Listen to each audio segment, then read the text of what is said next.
franceinter.fr.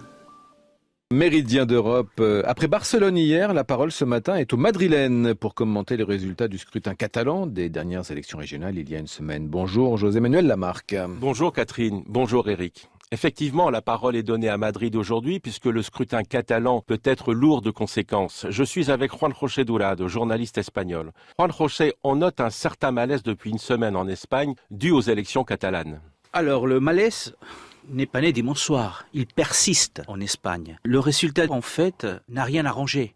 Le fait est qu'aujourd'hui, le résultat de ces élections va déterminer fortement le résultat des élections espagnoles qui vont avoir lieu au mois de décembre. Parce que rien ne va bouger, en fait, jusqu'à la formation de nouveaux gouvernements espagnols. Aujourd'hui, on se rend compte que le bipartidisme espagnol qui prédominait au Parlement national jusqu'aujourd'hui n'existe plus. Il est mort. Il est mort et ça change tout. Juan José Durado, qu'est-ce qu'il y a derrière tout ça? Il y a un malaise du peuple catalan. Un malaise qui a retrouvé une façon de se justifier dans l'indépendantisme. La crise économique est passée par là. Et puis je crois qu'il y a aussi un manque de responsabilité des politiques de Madrid, mais aussi des politiques catalans, qui se sont lancés dans une lutte de nationalité, dans une lutte d'identité, quand ce que les Catalans, ce que les Espagnols veulent, c'est des solutions à leurs problèmes, à la crise économique. Aujourd'hui, le problème, c'est tout simplement que les responsables catalans et les responsables espagnols n'ont pas su dialoguer, qui ont tenté de laisser passer,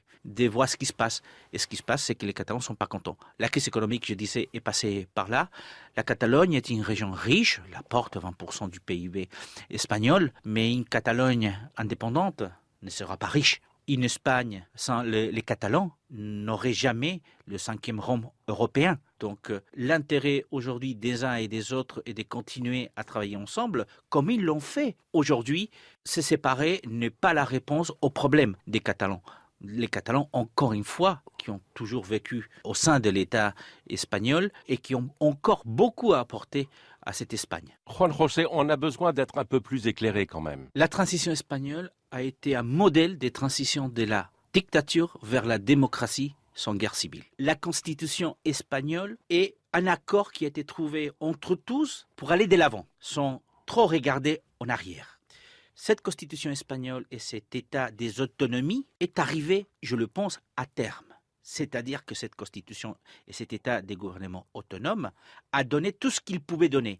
Et ça a aidé aux Espagnols d'avancer, main dans la main, encore une fois. Il est vrai qu'aujourd'hui, il faut se poser la question, les Catalans la posent avec cette question d'indépendance, c'est poser la question de la réforme de l'État. Est-ce qu'il faut aller vers un État fédéral? Peut-être, mais c'est vrai qu'aujourd'hui, tout simplement, cet État espagnol est arrivé au bout de souffle. On est à un virage de l'Espagne? Je crois qu'on est à un virage de l'Espagne. La question de l'indépendantisme en Catalogne a tout simplement mis à jour le fait que le statut d'autonomie ne permet plus d'avancer tel que les Espagnols souhaitent le faire. Donc aujourd'hui, il faut avancer et il faut avancer différemment. Oui. Est-ce qu'il faut arriver à l'indépendance d'une région? Je ne le pense pas. Je crois qu'aujourd'hui, les Espagnols, comme en 76-78 avec la nouvelle constitution, sont capables de trouver des nouvelles formes de continuer ensemble.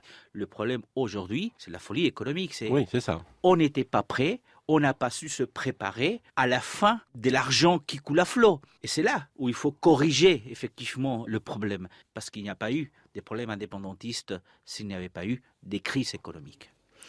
Et Mariano Rajoy ne se laisse pas faire puisque le Parlement espagnol a voté jeudi dernier un texte permettant à la Cour constitutionnelle de punir d'amende ou de suspendre les autorités qui refuseraient d'appliquer ces décisions. À bon entendeur, le journaliste espagnol Juan José Durado était au micro de José-Manuel Lamarque que l'on retrouve demain pour un nouveau Méridien d'Europe.